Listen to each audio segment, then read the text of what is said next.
Мне было всего 15 лет, когда нагрянула эта война. И мы, 16 девушек из нашего Дарнода, ушли на ту войну добровольцами. Я и мои подруги, совсем юные девушки, работали в полевом госпитале медсестрами и санитарками. Туда привозили тяжело раненых и контуженных солдат и офицеров. Им было очень тяжко. Совсем молодые ребята, кто-то без рук и без ног, кто-то с тяжелейшими ранами, мучились, бредили, температурили. В таком состоянии, бедные, звали своих матерей и отцов, произносили чьи-то имена. Так и умирали, в беспамятстве. После окончания Второй мировой войны в 1945 году я пошла учиться на медика, военного медика. Во время Халхингольских событий получила бесценный опыт по спасению с поля боя раненых солдат и их лечению в госпитале. Надо всегда помнить, что война — это самое страшное зло на земле. Берегите мир, свою родину, ее независимость. Всем желаю мирного неба.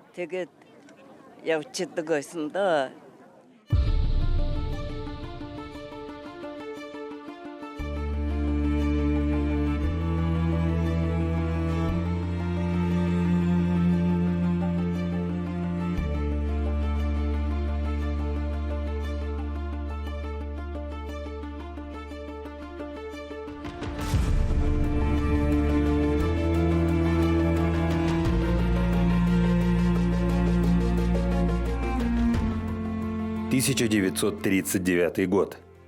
На Дальнем Востоке разгорается вооруженный конфликт, который станет одним из первых серьезных испытаний для Красной Армии. На территории Монголии советско-монгольские войска отразили агрессию японских захватчиков. Эта война против самураев изменила не только судьбу Монголии и Японии, но и подготовила наших красноармейцев для Великой Отечественной войны, которая разразится через 2 года.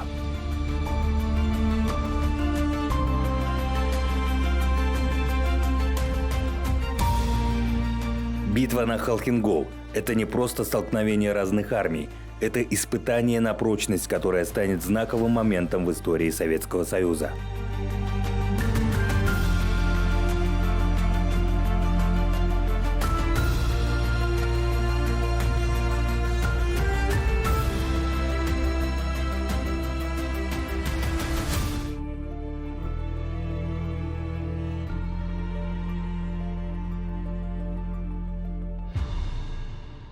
Чимэцэрэng Цэрэнгин – это легенда, символ мужества и стойкости этой войны. Она единственный оставшийся в живых ветеран тех событий, когда советские и монгольские войска плечом к плечу защищали независимость своей родины от японской агрессии. Ее история – это история не только личной храбрости, но и единства 2 народов, стоявших на страже мира и свободы. К тому же она этническая бурятка. Ее воспоминания о тех днях полны драматизма и боли, но также и гордости за выполненный долг. Для нее участие в боях на Халхинголе стало важнейшим этапом жизни, сформировавшим ее мировоззрение и отношение к родине. Сегодня она живой свидетель той эпохи, чьи рассказы помогают молодым поколениям лучше понять историю и ценность мира. Битва на Халхинголе имеет важное значение как для Советского Союза и Монголии, так и для Японии, а также повлияла на международную обстановку накануне Второй мировой войны. Для Монголии, на мой взгляд, это важный акт свидетельства признания ее суверенитета. Есть разные позиции, есть разные книги, но на государственном уровне, а мы говорим сейчас не про отдельных авторов, мы говорим на государственном уровне, бои на Халхинголе для Монголии являются важной строкой в исторической памяти народа, которая является основой суверенитета современной Монголии, ее бесспорного права на существование, которое было завоевано в борьбе. Для Советского Союза и для постсоветской России это также было важной вехой исторического прошлого в плане сотрудничества. с Монголией, тем более Россия и Монголия сегодня это страны, находящиеся в состоянии стратегического партнерства, и в рамках поддержания стратегического партнерства, в рамках продления учений серии Селенга, военно-политического сотрудничества, события на реке Халхингол являются важной историко-политической основой для военно-политического сотрудничества и стратегического сотрудничества между двумя странами. Ключевую роль как в битве на реке Халхингол, так и во время Великой Отечественной войны сыграл Георгий Константинович Жуков. Его заслуги в обоих конфликтах сделали его одной из самых выдающихся фигур в истории военного искусства XX века. Жуков обладал исключительным организаторскими способностями, стратегическим мышлением и решительностью, что делало его незаменимым командиром в самые трудные моменты войны. Его вклад в победу Советского Союза над нацистской Германией невозможно переоценить. Дело в том, что Георгий Константинович Жуков был назначен командовать только в начале июня. Это был уже момент, когда ситуация обострилась до предела, практически уже шли в бои, и его роль в данной ситуации наряду со Штерном и другими командирами была ключевой, потому что именно Георгий Константинович Жуков фактически является организатором и вместе с маршалом Чойбалсаном архитектором победы в ходе боев на реке Халхингол. 26 августа 2024 года в столице Аймака-Дарнот, городе Чойбалсан, где советско-монгольские войска одержали победу над Японией на реке Халхингол, был открыт памятник маршалу Георгию Жукову. Монумент установлен в честь 85-летия победы советско-монгольских войск в сражении на реке Халхингол. В торжественной церемонии открытия участвовали посол Российской Федерации в Монголии Алексей Евсиков, военный атташе России в Монголии Павел Петронин, правнучка маршала Советского Союза Варвара Ерохина. От монгольской стороны цветы к бюсту маршала возложил министр обороны Сандагин Бямбацокт. Я приняла решение, что я буду помнить вместе с ними. Я буду работать с молодежью и рассказывать молодежи не только о боевом пути Георгия Константиновича в годы Великой Отечественной войны, но и буду делать большой акцент на том, что произошло в 1939 году на Халхинголе. Победа на Халхинголе стала важной предпосылкой для успешного противостояния нацистской агрессии и сыграла значительную роль в общей победе Советского Союза во Второй мировой войне.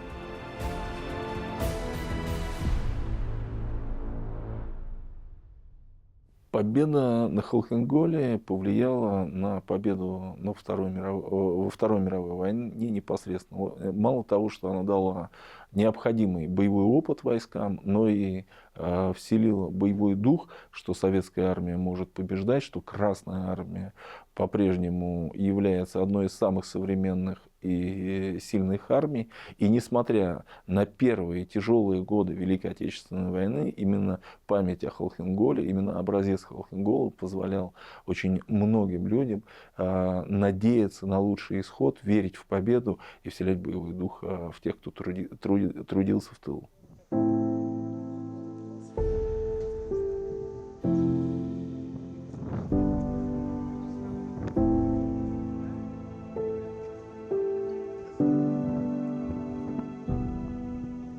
Значит, на этом месте упала первая японская бомба. Японцы начали бомбардировать город Чойбалсан 27 июня 1939 года. Значит, наш город, самый крайний город восточного края Монголии, город Чойбалсан, подверг был, значит, японской бомбардировке. Свидетели в то время, которые здесь были и жили в Чойбалсане, они рассказывают о том, что японские самолеты прилетели из юга и начали здесь бросать бомбы. И они говорят, что это было очень страшно. И была человеческая жертва, и, конечно, было очень большие ущербы с точки зрения экономики. Чойбалсан – это четвертый по величине город в Монголии и расположен в Дарнотском Аймаке. На протяжении столетий место, где сейчас находится город, служило остановкой на караванном пути. В XIX веке поселение выросло до размеров города, став экономическим центром Восточной Монголии. До 1941 года город назывался Баян-Туман. Позднее переименован в честь монгольского коммунистического политического деятеля Хорлогена Чойбалсана, маршал Монгольской Народной Республики, дважды Герой Монгольской Народной Республики. Чойбалсан участвовал в боевых действиях на Халхинголе вместе с маршалом Советского Союза Георгием Жуковым.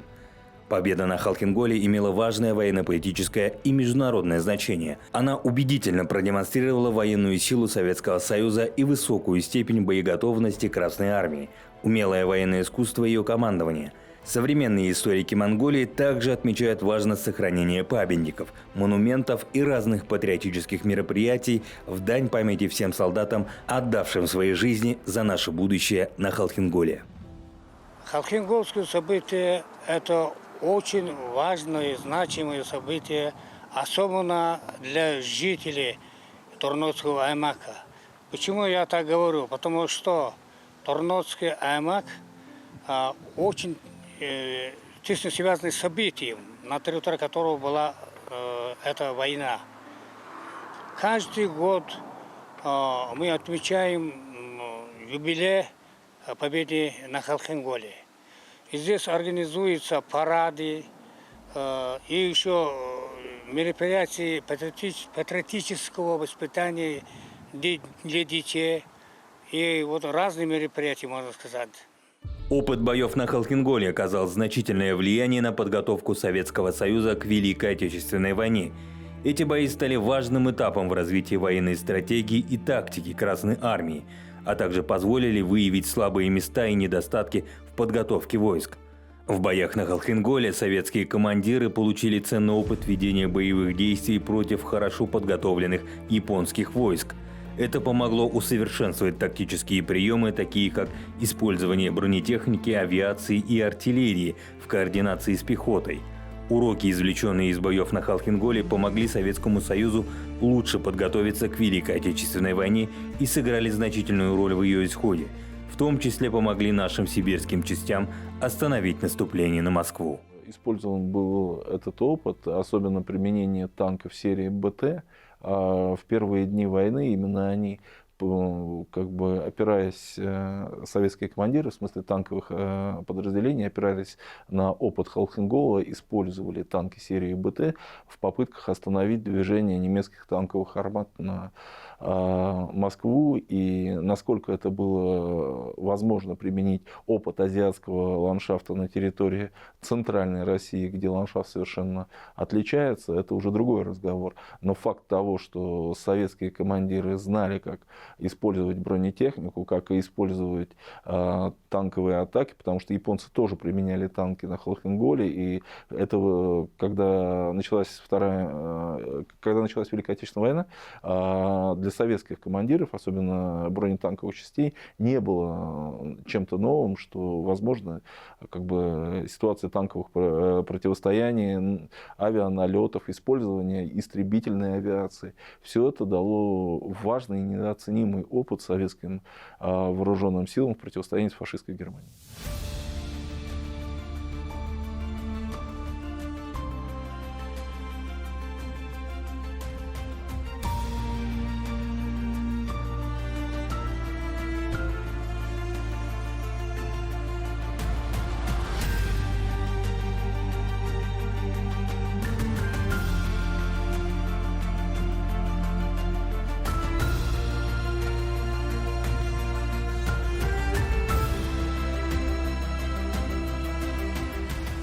Я, наверное, скажу больше. Дело в том, что когда начались бои на Халхинголе, и в Забайкале была проведена частичная мобилизация.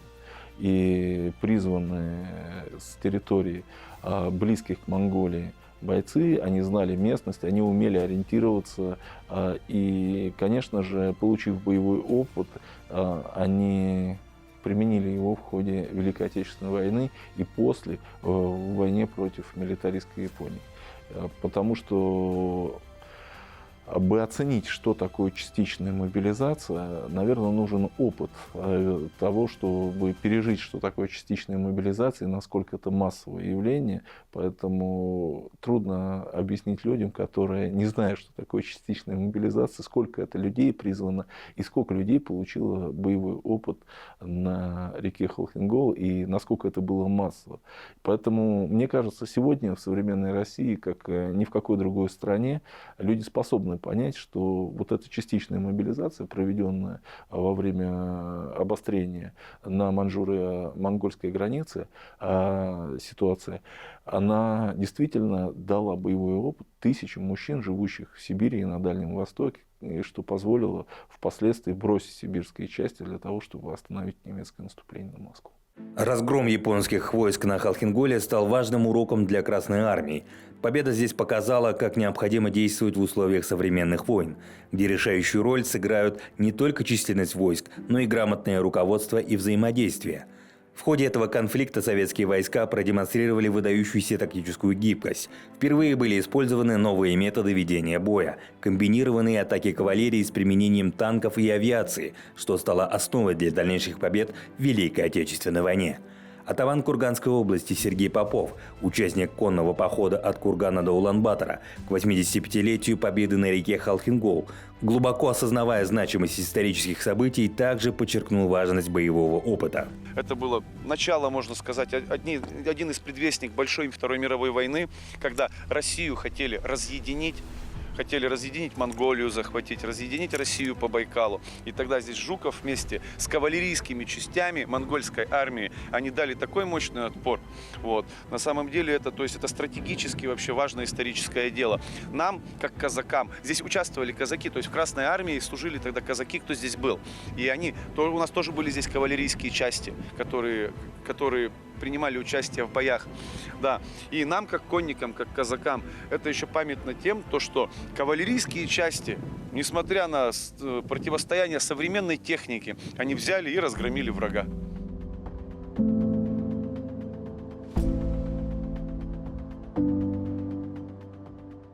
Каждая победа стоит жизни. Сегодня, спустя десятилетия, мы вспоминаем тех, кто отстоял мир и свободу.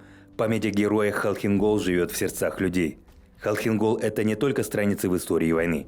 Это символ стойкости, мужества и единства, которые вдохновляют нас на новые победы. Мы помним и чтим героев.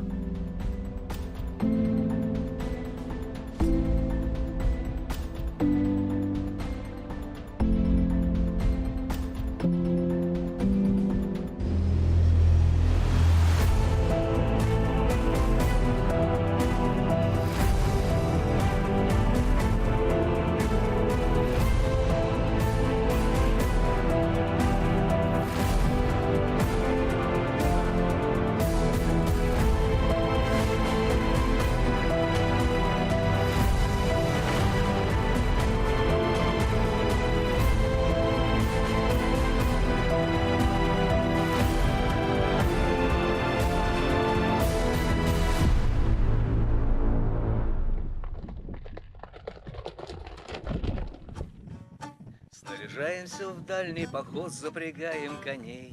Мы с бедою один на один не бросаем друзей. Чтобы легче был путь, помолись на дорожку, отец. Мы на помощь идем, там затронуты вера и честь. За любовь, за волю, за казачью долю. И чтобы нашим шашкам не видать войны. За любовь, за волю, здесь на Халхинголе обнялись с монголами русские сыны. За любовь, за волю, здесь на Халхинголе обнялись с монголами русские сыны. Мать рожает своих сыновей не для дыма войны, для богатства семьи и во благо любимой страны. Чтобы легким был путь, помолись на дорогу, отец. Мы идем, где беда, где затронуты вера и честь.